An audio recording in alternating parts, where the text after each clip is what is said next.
All meditative techniques are a help to destroy the false. They don't give you the real cannot be given. That which can be given cannot be real. The real you have got already, just the false has to be taken away. Meditation is just a courage to be silent and alone. Slowly, you start feeling a new quality to yourself, a new aliveness, a new beauty, a new intelligence, which is not borrowed from anybody, which is growing within you. It has roots in your existence. And if you are not a coward, it will come to fruition, to flowering. Only the brave, the courageous, the people who have guts can be religious. Not the churchgoers, not the Hindus, not the Mohammedans, not the Christians they are against searching. It is the same crowd. And they are trying to make their false identity more consolidated. You were born. You have come into the world. With life, with consciousness, with tremendous sensitivity. Just look at a small child. Look at his eyes, the freshness. All that has been covered by a false personality. There is no need to be afraid. You can lose only that which needs to be lost. And it is good to lose it soon, because the longer it stays, the stronger it becomes. And one does not know anything about tomorrow. Don't die before realizing your authentic being. Only those few people are fortunate who have lived with authentic being and who have died with authentic being. Because they know that life is eternal and death is a fiction. Then move out of it.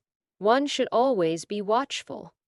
Because if one is not feeling happy in any situation, in any mood, then one should come out of it. Otherwise that becomes your habit. And by you lose sensitivity. You will go on being miserable and living in it. Which simply shows a very deep insensitivity. There is no need.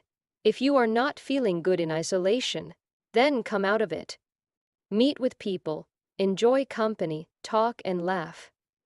But when you feel you are fed up with it, move into isolation again. Always remember to judge everything by your inner feeling of bliss. If you are feeling blissful, everything is all right. If you are not feeling blissful, then whatsoever you are doing, something somewhere is wrong. The longer you remain in it, the more it becomes just an unaware thing. And you completely forget that it is through your cooperation that the miserable feeling continues. It needs your cooperation, it cannot exist itself. Human growth requires that one moves from one polarity to another. Sometimes being alone is perfectly good. One needs one's own space. One needs to forget the whole world and to be oneself. The other is absent, so you have no boundary to yourself. The other created your boundary, otherwise you are infinite. Living with people, moving in the world, in society, by and by one begins to feel confined. Limited, as if there are walls all around. It becomes a subtle imprisonment, and one needs to move. One needs sometimes to be perfectly alone, so that all boundaries disappear, as if the other does not exist at all. And the whole universe and the whole sky exists only for you. In that moment of aloneness, one realizes for the first time what infinity is. But then if you live in it too much, and by the infinity bores you, it becomes tasteless. There is purity and silence, but there is no ecstasy in it. Ecstasy always comes through the other. One then starts feeling hungry for love, and wants to escape from this aloneness. This vast expanse of space. One wants a cozy place surrounded by others, so that one can forget oneself. This is the basic polarity of life, love and meditation. People who try to live through love and relationships alone, by and by become very limited. They lose infinity and purity, and they become superficial. Always living in relationships means always living on the boundary, where you can meet the other. So you are always standing at the gate, and you can never move into your palace. Because only at the gate is the meeting point, where the other passes by. So people who only live in love, by and by become superficial. Their life loses depth. And people who live only in meditation will become very deep. But their life loses colors, loses the ecstatic dance, the orgasmic quality of being. Real humanity, the humanity of the future, will live with both the polarities together. And to share that understanding is my whole effort. One should be free to move from one to another, with neither polarity becoming a confinement. You should not be afraid of the marketplace, nor too afraid of the monastery. You should be free to move from the marketplace to the monastery, and from the monastery to the marketplace.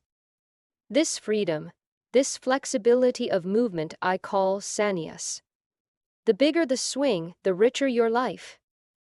There are attractions to remaining with just one of the polarities, because then life is simpler. If you just remain with people in the crowd, it is simple. Complexity comes with the contradictory, the opposite pole. If you become a monk or you go to the Himalayas and just live there, life is very simple. But a simple life which has no complexity in it loses much richness. Life should be both complex and simple. One has to seek this harmony continuously, otherwise life becomes of one note, a single note.